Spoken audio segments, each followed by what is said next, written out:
Hello there, how are we doing? Welcome back to the channel. Today I bring you 10 mistakes you want to avoid making on MW3 Ranked play to increase your chances of getting the dub. Obviously there's plenty more, but these are the 10 that come to mind that will increase your chances more than most. But if you have any other suggestions, feel free to drop it down in the comments and have a little bit of a debate if you want. But yeah, the gameplay we've got here is a 32 and 15 gameplay, which is actually my transitional gameplay. I had it a couple of weeks ago, to be honest. From Diamond to Crimson, I get over 100 SR, so you know it's a banger. So yeah, if you're not here for the 10 mistakes you want to avoid making, just stay for the gameplay. Kicking it off with number 1 is going to be related to hardpoint, and it's rotating too late. Especially if you can achieve a money hill setup at new, you're going to want to rotate at 30 seconds. If when you spawn in, every time you spawn in on hardpoint, have a look to see how long's left at the current hill. If by the time you get to the current hill, there's going to be less than 30 seconds, you might as well cut your losses and go to new. There's so many hills on this game, such as P2 on this one, P5 on this one, where you can give up 30 seconds at old, get a full setup with your 4-man at new, and get a simple, very easy to obtain 60 seconds. It's so much more beneficial doing that than playing and constantly pushing to old. Now this next one sort of slightly relates to it. So again, it's related to hardpoint. I do have some control S&D and there's some general ticks mixed into this, or general mistakes that you don't want to make mixed into this. But it's that the thought that you have to take a route to the other side of the map to get to new isn't always the best case scenario. An example I like to give is on this map in particular, the transition from P3, which is where I've just spawned, to P4, which is the Barber. It's never really, it's not generally a good idea to rotate through tunnel for that. Generally, it's best to rotate through P3 to get to the top apartments through laundry and get the spawns and then challenge the hill. I see so many teams push through tunnel, get to Barber, and then they're stuck because they don't know if they've got apartment control or not. In that situation, if you die, you're just going to spawn the other side of tunnel again, and the enemy team are just going to spawn apartments, and then you're funneling into them. On P3 to P4 on Skid Row, you want to run through, if you can obviously, you want to run through P3 to get to top apartments and then challenge P4 from there. Another hill that comes to mind when I think about that sort of strategy is the transition from P2, which is on the near the cop car, to P3, which is in the bottom of the elevators and the escalator. Sorry, on Rio, it's far easier to get spawns through the left-hand side of the map if you're coming from P2 than it is through under the bridge and that side. There's far more cover to get to it, and it's just easier to get around to their spawn from that side. So there's so many things that it's not always best to rotate around the other half of the map just to get spawns, because realistically it might not be the best push. It's completely situational. Now here's a general tip that I see a lot of people a general mistake I see a lot of people making, and it's not using their nades and stuns enough. FYI, every time you die, when you spawn in, you get a new nade and a new stun to use, and both are just as valuable as the other. Obviously a nade is beneficial to running lives off trophies, getting your nades in and damaging people in the hill or on the control point, or checking a corner on S&D, but stuns are almost just as valuable. It gives you a lot of info, and you can even take down the ticks on the trophies using your stuns, obviously, as well as your nades. So if you know they've got a couple of trophies on the hill, tell your teammates to throw their stuns and then throw their nades, and what that will do, it means that the nades are probably going to hit because you've already taken all the hits off the trophies with the stuns. You can also use this to check areas. So say, for example, if you're coming off ice cream on invasion control and you want to check if anyone's pushing through the dark alley, just throw a stun over the middle of the map, and that'll give you all the information you need to know whether or not you should be picking up that dark push when you eventually get to it. The next thing I want to mention is obviously talking about control. I don't see enough people pushing through an objective to gain map control on control. So let's take the example of invasion, the B point on invasion. Let's say you've all just spawned ice cream and B's relatively open, which is the place near the broken building. Push through it, get to blue, get to gas. You're blocking their close spawn to B. They're going to be spawning all the way over A. They're going to take longer to get to the point as a result, and you're going to be able to drown their lives as they're trying to get to B from this. The time's going to be stopped because you've got teammates on it, and you can just farm the kills, get them to spawn in Narnia, and it just has tons of benefits for the team. The same works on the flip side. So let's say you're on defense. Don't take the gunfights on the point. Let's take B invasion for an example here. Instead of just sitting on broken or sitting on the B point itself, push through to the P2 tank, to the digger, and you've got that whole street cut off. You're taking the gunfights in between the objective and their spawn.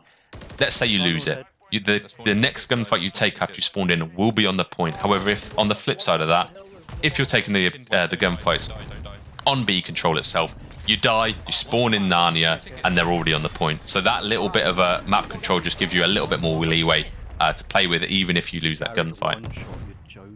Next one relates to S&D. If you have numbers advantage, play it together, and if not, play your life. Let's say you're in a 1 versus 3, and you're in the 3 stack. If you're on offense, just hit one bomb out and hopefully you get the trade and then plan. If you're on defense, stick together.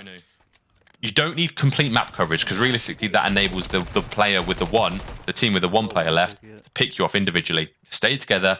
You don't need complete map control.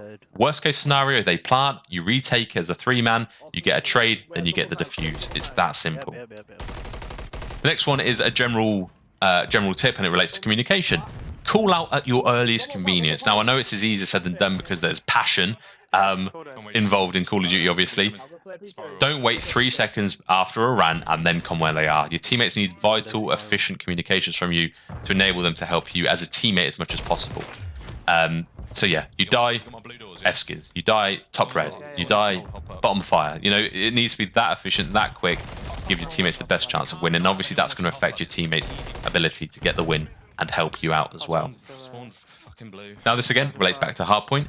Don't always hop the hill immediately. If it's a mixy 50-50 hill like the Park Hill on Invasion, going back to Invasion here, which is P4, if you hopped on the hill without knowing where any enemies are, without knowing if any of them are dead, chances are you're just going to get picked off a bit.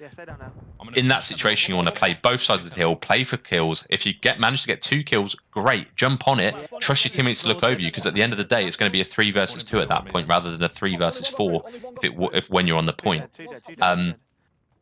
So yeah, in short, if you're on a mixy 50-50 hill, get the map control before actually jumping on it.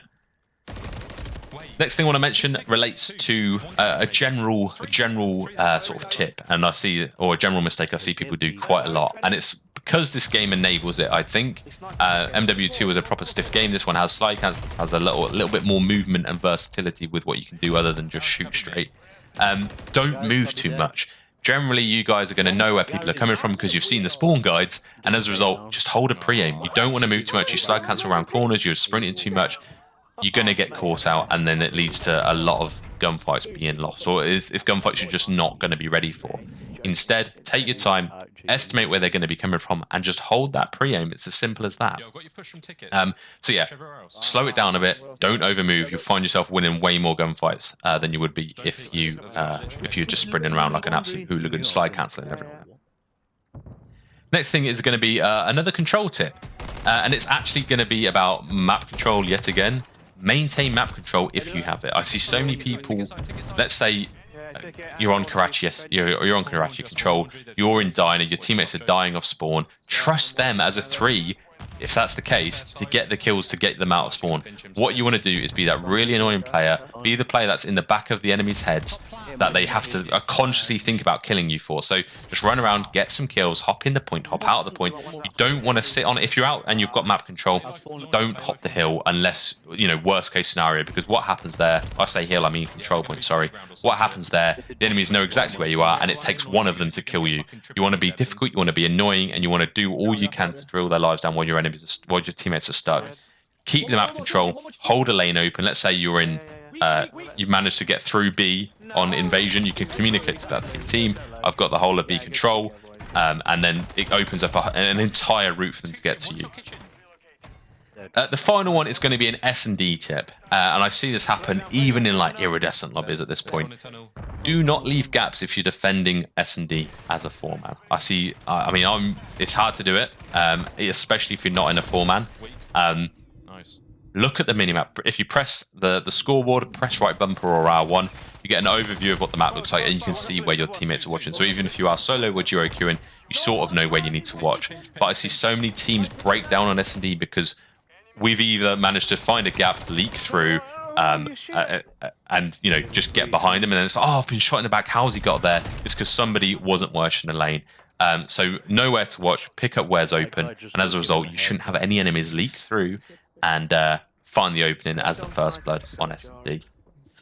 So, I know we fitted a lot into these 10 minutes. That's a tip a minute, or a mistake to avoid making a minute. I hope you enjoyed. As I said, if there's anything I've missed out, which I'm sure there's plenty I've missed out, feel free to drop it down in the comments below. There's the little transition to Crimson. I'd love to see it.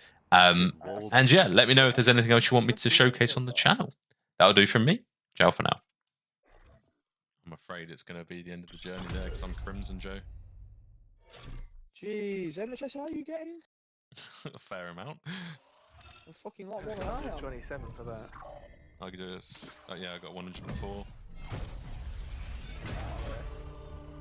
I'll leave you boys to it.